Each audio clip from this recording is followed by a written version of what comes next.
Imagine walking into your day with a storm overhead, deadlines, criticism, rejection, but your mind is steady, not numb, not passive, just unshaken. That's not a fantasy, that's training. Because emotional control isn't about ignoring your feelings, it's about learning how to respond instead of react. How to hold your ground when the world tries to push you off center. Let's be honest. One careless comment can ruin your mood for hours. One delay, one insult, one glance, and you spiral.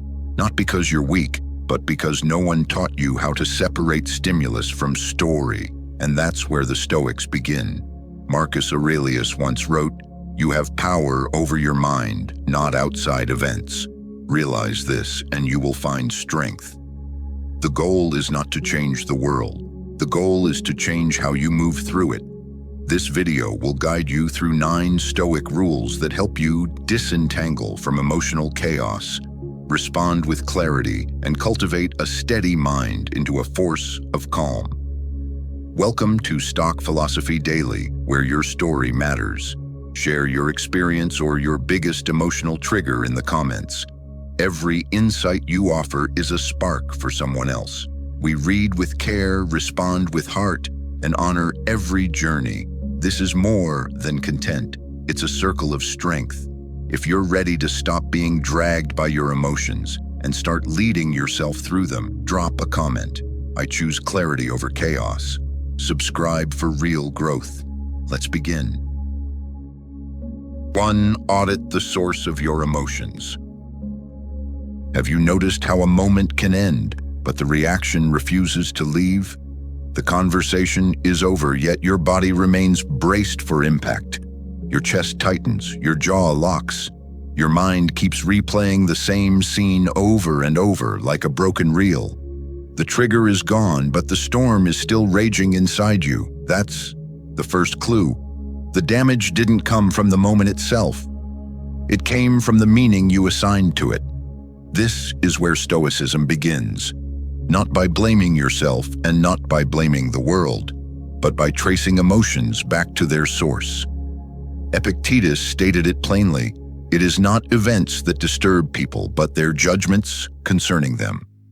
That line isn't philosophy for debate, it's a diagnostic tool. When anger or anxiety hits, the real question is not what just happened, but what did I tell myself about what just happened? You're not angry because someone ignored you. You're angry because your mind translated that silence into rejection. You're not anxious because of an email. You're eager because your thoughts rushed ahead and wrote a story about loss, humiliation, or failure. The event is external. The suffering is internal. And that distinction changes everything. Stoicism doesn't ask you to suppress emotions. It asks you to investigate them, to lift the hood and see what belief is driving the reaction. If you never question those beliefs, you spend your life fighting ghosts. Old fears, old assumptions, interpretations that were formed years ago but still run your nervous system today. Carl Jung warned us exactly where this leads. Until you make the unconscious conscious, it will direct your life, and you will call it fate. That's why so many people feel trapped by their emotions. They think they're reacting to the present when they're actually responding to unexamined memories and unfinished wounds. When you pause and audit the source, something shifts. The emotion loosens its grip. You stop treating it as a command and start seeing it as a piece of information. Marcus Aurelius captured this power with brutal clarity. Choose not to be harmed, and you won't feel harmed. Don't feel harmed, and you haven't been. He wasn't denying pain. He was reclaiming interpretation. Think of emotions like an alarm system. Sometimes it's warning you of real danger. At other times, it's misfiring due to old wiring.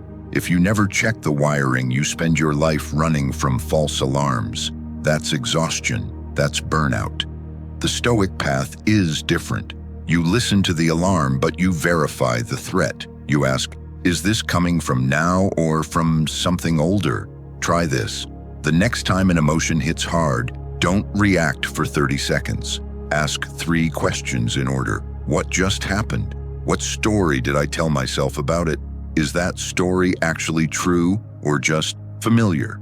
You'll feel resistance at first. Your mind wants speed, not clarity. But each pause builds distance. Distance creates choice, and choice is freedom. At Stoic Daily, we believe emotional freedom begins with awareness, not control. Comment below, I choose curiosity over reaction. What belief have you been obeying without questioning? 2. Train your mind before the world tests it. Most people don't break because life is too hard. They break because they never trained for when it would be. You wouldn't walk into a battlefield without armor, so why face life without preparing your mind? This is what the Stoics understood. Peace isn't luck, it's preparation. Epictetus taught that we should meditate daily on potential hardships, not to become negative, but to become ready. This is the practice of premeditatio malorum, or premeditation of evils. Think of it like mental fire drills. You don't hope your house catches fire, but you know where the exits are. The Stoics didn't wait to be calm. They rehearsed their calm. Try this. Every morning before the world reaches you, close your eyes. Picture one thing that might go wrong today, a conflict, a delay, a disappointment. Now visualize yourself responding with composure. Hear yourself breathing slower. See yourself speaking clearly, walking away, or letting go. This isn't paranoia, it's a strategy. You're training your nervous system to choose clarity over chaos. When you repeat this enough, your mind adapts. Life will still hit you, but it won't own you. You'll return to calm faster. You'll stop being surprised by the hard stuff. As Seneca wrote, he robs present ills of their power, who has perceived their coming beforehand. And there's more. This practice doesn't just toughen you, it softens you. When you imagine losing something, even briefly, you begin to appreciate it more deeply. You breathe more consciously. You smile at the ordinary.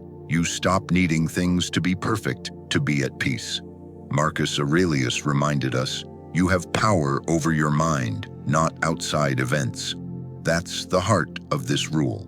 The world doesn't owe you stability, but you can train yourself to bring stability into any room. At Stoic Daily, we believe inner peace is a practice, not a personality trait. Comment below, I prepare for peace. What will you mentally rehearse tomorrow morning? 3. Zoom out or be crushed by the moment. One harsh word, one unread message, one unexpected glare, and your entire sense of peace collapses. In that moment, your world becomes a pinhole. Everything feels urgent, personal, massive. But the truth is, it's not the problem that overwhelms you. It's how zoomed in you are. The Stoics called this the view from above, a radical shift in perception. Imagine rising above your body, above your city, into the stars. You see the earth, small, glowing, silent. Somewhere down there, your problem exists as a dot. Now ask yourself, will this moment define your year, your life? Or is it just a ripple in a far bigger sea? This mental reset isn't denial, it's perspective. Marcus Aurelius practiced it constantly to keep his emotions from ruling him. He zoomed out not to escape, but to return stronger. When your mind is too close to the noise, everything sounds like a siren. But when you create distance, the distortion fades. Clarity comes back, and there's a deeper shift happening underneath. When you zoom out, the panic starts to loosen its grip. The tight chest softens. The storm in your head no longer feels like a tidal wave, but like rain on a windshield. Visible, real, but no longer blinding. Emotion loses its edge when you see its place in a wider map. Try this. The next time your chest tightens, when you're tempted to replay the drama for the 100th time, pause. Close your eyes. Rise. Shrink the scene. Then ask, will this still matter when I'm 80? That question alone cuts through the emotional fog. It reminds you of who you are beyond the moment. Visualize your mind like a camera. Right now, it's stuck on macro, every flaw exaggerated, every emotion in extreme close-up. But you have the lens. You can zoom out to a wide angle. You can regain proportion. This isn't cold detachment, it's emotional sovereignty. You're not your worst day. You're not your last argument. You are a soul riding a marble through space. And if you can keep that in focus, then even pain becomes manageable. You don't avoid sadness. You hold it lightly. You don't suppress frustration. You stop letting it drive. As Carl Jung said, who looks outside dreams, who looks inside awakes.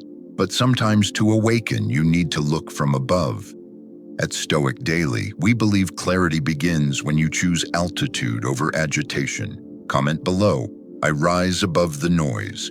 When was the last time you zoomed out and found your peace again? 4. Control what's yours. Release the rest. When life presses in, many people don't fight back. They fold. They throw their hands up and say, "It is what it is," hoping the storm will pass on its own. That isn't stoicism. That's surrender dressed up as wisdom. And surrender doesn't bring peace. It quietly builds regret. Stoicism was never about indifference. It's about precision, about knowing exactly where your power ends and refusing to waste a single ounce of energy beyond that line. Epictetus made this distinction uncomfortably clear. Some things are up to us and some things are not. That sentence isn't passive, it's a filter. It forces you to separate what deserves your effort from what will only drain you. You can't control the weather, but you can adjust your sails. You can't control other people's opinions, moods, or past wounds, but you can govern your judgment, your effort, and your response. This is where emotional strength is built, not by trying to dominate the world, but by mastering your own position within it. Think of yourself as an archer. You train your body, you steady your breath, you choose the right arrow and aim with care. But once the arrow leaves your hand, the wind takes over. Stoicism teaches you to release the outcome without releasing your responsibility. You act fully, then you let go cleanly. No obsession, no self-blame, no second-guessing. This shift changes something deep inside you. Anxiety loosens when you stop trying to manage what was never yours. Frustration fades when you redirect effort back into your own hands. Your nervous system settles because it finally knows where to invest energy and where to stand down. Control creates clarity. Release creates peace. Try this. The next time you feel overwhelmed, pause and write 2 columns in your mind. Column 1, what I can influence today. Column 2, what I cannot. Then act decisively on the first and deliberately drop the second. You'll feel resistance at first. Letting go can feel like losing, but watch what happens. Your focus sharpens. Your confidence grows. You stop reacting and start choosing. This isn't apathy, it's maturity. Stoics didn't ignore injustice or pain. They refused to exhaust themselves shouting at flames. If a fire is raging, you don't argue with it. You build a line. You evacuate whom you can. You do the work that actually helps. The same principle applies to life. Act where you can. Release where you can't. Psychology confirms this. People who anchor themselves in what they can control develop stronger resilience, higher motivation, and deeper self-trust. You begin to feel reliable in yourself, and that trust compounds. Step by step, your life becomes shaped by intention, not reaction. At Stoic Daily, we believe peace comes from action guided by wisdom, not passive endurance. Comment below, I focus where my power lives. What are you still trying to control that was never yours to carry? 5. Pause before you react. Most people think strength is about speed, responding fast, clapping back sharper, never missing a beat. But the real strength lies in the pause. That split second between trigger and reaction. It feels small, almost invisible, but it holds the power to save a relationship, preserve your dignity, or rewrite a pattern you've repeated for years. Think of your mind like a lake. When someone tosses in a stone, an insult, a slight, or a misunderstanding, most people become the splash. Loud, reactive, messy. But the Stoic becomes the stillness at the edge. They watch the ripples. They don't dive in. They wait. Epictetus once said, "It's not things themselves that disturb us, but our judgments about them." The first emotion isn't always the truth. Anger, fear, and shame rush in fast. However, if you give them a seat without letting them drive, they often become clearer. This is what the Stoics called an oblique strategy, a tactic to sidestep the chaos of instant reaction.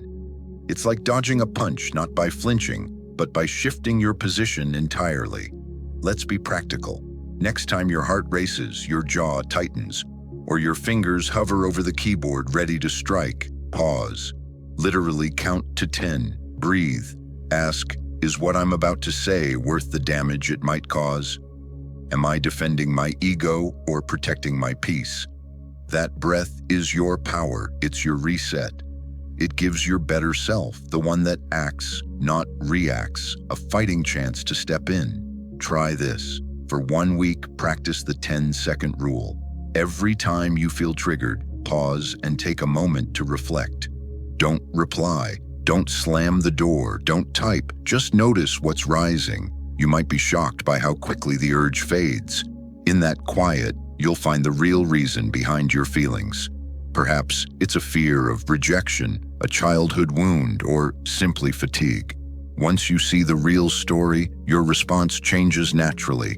That shift from automatic to intentional isn't just emotional intelligence. It's quite mastery. It's how you become the calm in every storm. At Stoic Daily, we believe the strongest people aren't the loudest. They're the ones who pause, reflect, and then choose with clarity. Comment below. What was a time you paused and it changed everything? 6. Turn setbacks into training. Life rarely asks if you're ready before it hits. One moment you're confident, steady, feeling in control. The next, traffic drags your mood through the dirt. An email shuts a door in your face, or a plan collapses in public. It feels personal. It feels unfair. But the Stoics saw something most people miss. Life isn't trying to break you. It's trying to shape you. They understood that setbacks are not punishments. They're drills. Traffic isn't there to ruin your morning. It's a patience drill. Rejection isn't a verdict on your worth. It's a humility drill. Failure isn't proof you're weak. It's a discipline drill. Marcus Aurelius captured this with brutal clarity when he wrote, "The impediment to action advances action.